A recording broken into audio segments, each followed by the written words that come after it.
Hi guys, Roxanne here from Tiny Home Living. Well, I have something super exciting to show you today. Waited a long time for this. But before I get started with today's video, don't forget to like and subscribe, hit that notification bell, and share this video with your family and friends. Let's look at this. Ta-da!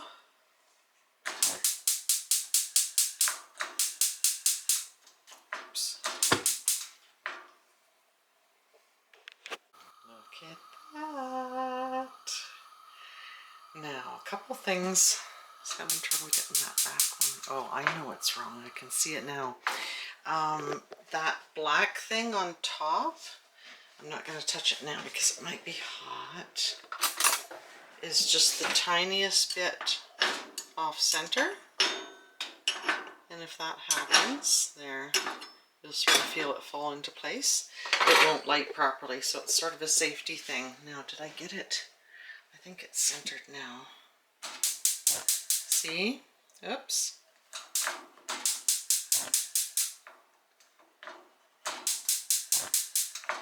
There.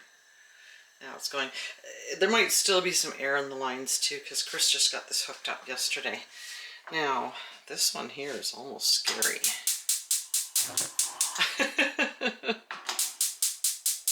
Come on.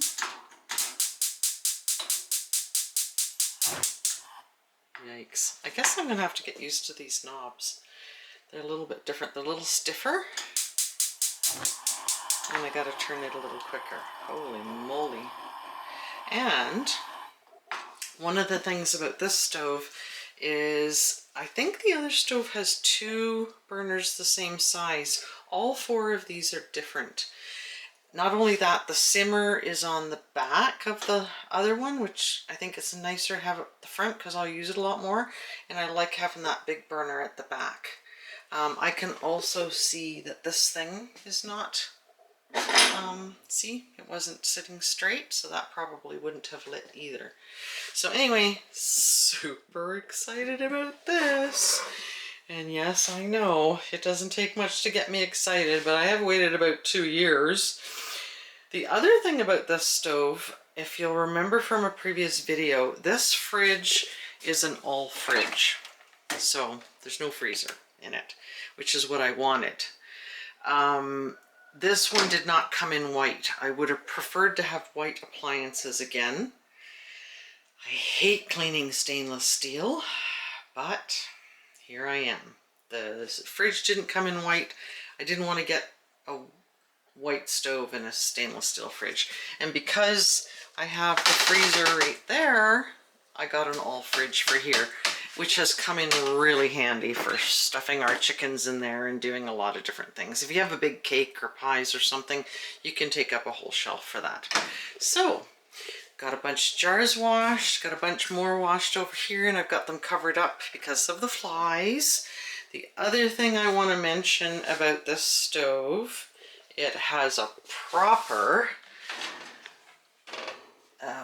broiler. The broiler in the other one, it just gets hot up there and it's not the same thing. But this one is a convection. It's an off-grid convection oven. The problem with that is I've lost count of how many of these pans. I kept these from my little bake shop, and guess what? They don't fit because of the fan mechanism in the back. Guess what? They don't fit sideways either. I don't quite have the words to tell you how upset I am about that. Now, I just happen to have these pans. I only have 2 of them that will fit in sideways. Barely fit. I don't think this way. Nope, won't fit that way. So this is what you get when you get convection ovens. Doesn't matter whether it's a 24-inch off-grid like this or regular ovens. Fortunately, I've got these 2 pans because I like to put my jars on the pans and sterilize them in the oven. Then I can just lift them out onto the counter, they're nice and hot, and put my jam into the jars. That's the way I like to do it. I used to boil them in water, but I don't do that anymore. I put them in the oven. So this is quite upsetting. I mean, I have so many of these pans. Look at that. It's like, they're both too long, but look how much wider this one is. And the silver ones are too big for this oven. So upsetting. But anyway, I guess I'll have to use those for sterilizing all my jars, and just have to work now. I have more room to spread out in here. I still have my pile of junk here I need to go through, but this gives me so much more room to spread out. And I pre-measured my sugar last night. I've got my berries pre-measured. I've got my bananas in the fridge ready to go. But I just thought I would mention the differences. You know, if you're looking at an off-grid oven, I was not looking for a convection oven. I knew there would be issues with the length of the oven. So if it was me, I would have just gone with the plain Jane off-grid unique stove like in the other kitchen. But this is what I ended up with because I wanted to match. Now I have to say, with the countertop I chose and the stainless steel sink, it does look really nice. With this, the stainless steel looks really nice with this countertop, and I'm happy with that. But this whole convection thing and pans not fitting is enough to make me a little bit squirrely. Now I did manage to find a nice 24-inch vent hood too, which is not easy. So I don't like those ones that just take up space up there and you don't get some storage. This, you have to have the cutout, but at least I do have storage for stuff I don't use that often, and I still have storage on the top shelf there for big platters and things. So anyway, thought I'd mention that about this stove. I'm happy to have it hooked up, but I am not happy about the pans not fitting. So today I am making one of my absolute favorite jams, Haskap banana. It used to be blueberry banana, strawberry banana, and cranberry banana. But since I have discovered Haskaps and they're my absolute favorite berry, now it's Haskap banana. So that's what I'm doing today. Got my bananas mashed and ready to go too. And I may do a second batch of Haskap banana, or I may switch and do blueberry banana. But I got to get a bunch of this out of the way. I've had the jars sitting here. Everything's sort of clogged up and backlogged. So we've got to get some canning done, get some stuff out of the way. Got to get all my beans and all of those things out of the way before the tomatoes ripen, because getting spaghetti sauce and all the tomato stuff done is very time consuming and a lot of work. Now I'm not sure why, but my ratio of berries to bananas is different with the Haskap than it is with the strawberry. The other thing is strawberries don't have the amount of pectin in them as Haskaps. Haskaps have a lot of pectin, so a lot of recipes don't call for pectin when you're using this. I do have a lot of, I put 8 cups of bananas in here and 12 cups of Haskaps. So it's almost 50-50 when I do strawberry banana and blueberry banana. But I've got way more Haskap. Not sure why I did that, but that's according to my notes. So I'm kind of winging it here, and we'll see what happens. The other thing I should mention about Haskaps is that you do need to either puree or squash the berries. You know, some people like the chunky fruit in their jam, and I do too. But to get the benefits of the amount of pectin in the Haskaps, they do have to be squashed. So I am kind of trying to squash the Haskaps as I'm cooking them. These were frozen, so they do kind of burst anyway, and it makes it a lot easier. But just so you know, you can't just leave the Haskaps whole. If they're fresh Haskaps and you're making jam, you do have to squash them to get the juice and the pectin out of them.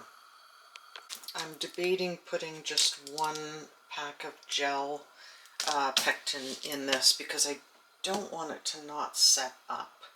I mean, runny jam is okay. I prefer to have it set up a bit. I've got the sugar here. I think this is 14 cups, so it's 2,800 grams. Sugar is 200 grams to a cup, just so you know. I used to weigh everything for my bake shop, so I still tend to weigh things. It's just a habit now, and it's just a good practice. You get a lot more consistency in your baking and whatever you're doing. Of course, that being said, I am winging it on my berry to banana ratio here. I did put eight tablespoons of lemon juice in here too. Now I'm filling up my really big canner, not because I need the height, but I'm hoping that I can get all of these little jars in one batch. Because that's always the problem when you do big batches. If I don't get all the jars filled in here, you have to keep them hot, so that, or hot enough so that when you put them in the hot water later, they don't crack. I've done that before.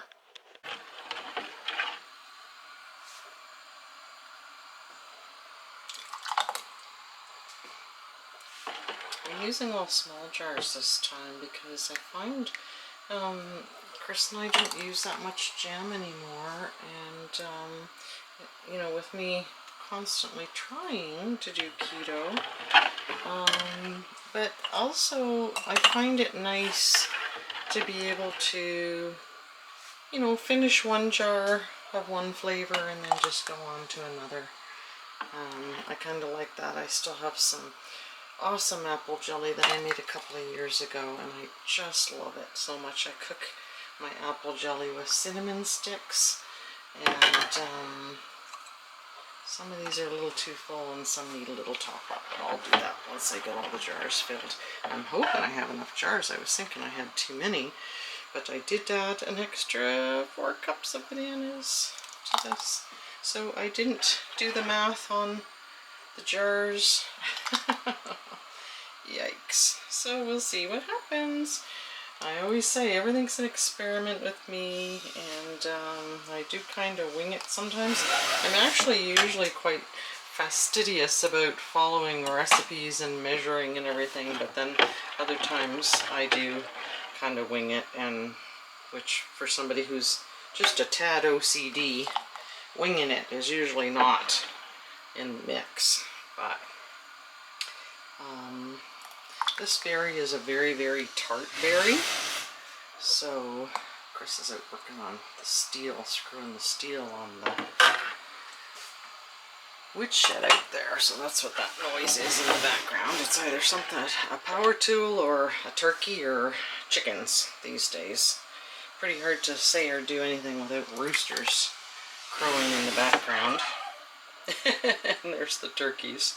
They do that sometimes with every screw that he puts in the shed. So I had my lids in the canner heating up. I've just taken those out. I've got the jars all filled. A little bit left over. I can't wait to try it. Gotta get the rims cleaned off and get these in the canner. Okay, I've got the rings all on. Now, let's see. I always have a hard time judging how far my hand is from the surface of the water, and I might have to take some water out of here. And by the time you get all your jars in there, and I haven't even counted how many yet,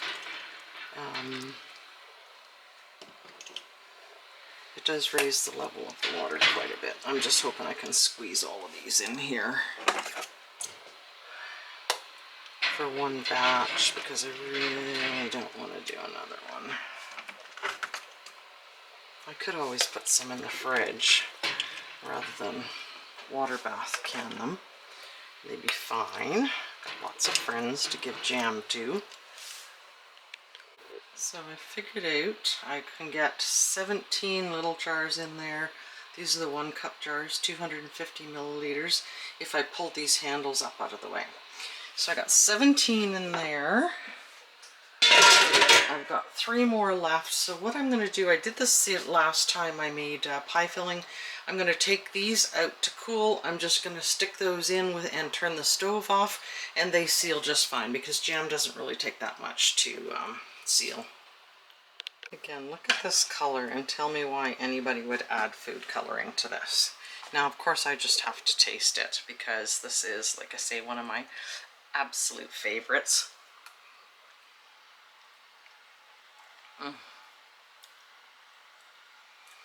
Other than having mountains and mountains of sugar in it. I love bananas, I love Haskaps. The combination is just absolutely fantastic. I just love this. This on like homemade bread is just amazing, and I'm so excited. I changed the ratio. I don't think you can really mess this up. I just love it. I'm gonna get this stuff out of the canner and get this, what's left in the pan, into a jar. So the canner is at a full rolling boil now, and again, I didn't realize till I looked at this Bernardin book that Calgary is above 3,500 elevation, which is what I lived there 40 years, so that's what I usually went by. And Edmonton's only 23 something, so I did not know that. So we don't need to add on the extra 10 minutes for the elevation, so these only have to be processed for 10 minutes. So I've got 17 in the canner. I've got 3 here keeping warm. I will just put them in the hot water, and this is what I got out of my jelly pan, so we will just use that right away. And again, I just couldn't be happier with this. So essentially I got 22 of this size as far as quantity goes. I'll have to make a note of that in my recipes, because again, I did add an extra 4 cups of bananas. So that changed the ratio and everything else. We'll see how it sets up. I should mention too, I've got the canner on that big burner at the back, and I've actually got it turned down as low as I can, and it's still at a full boil and still steam escaping from the lid. So yeah, gonna get steamy in the winter. I guess I'll have to have the fan on or open the window. So most of these have already snapped. Most of them are snapping the minute I take them out of the water. So there you go. I don't think there's any problems with these sealing. Obviously, I'll wait for the maid to come and do the dishes in the morning, and hopefully when I wake up they'll be done. It is getting late, and I think I know what I'm having for breakfast tomorrow. I did put the 3 little jars in there. I will come back a little while later and pull them out, and they'll be fine. So, hope you enjoyed this video. Don't forget to like and subscribe, hit that notification bell, and share this video with your family and friends, and we'll see you next time.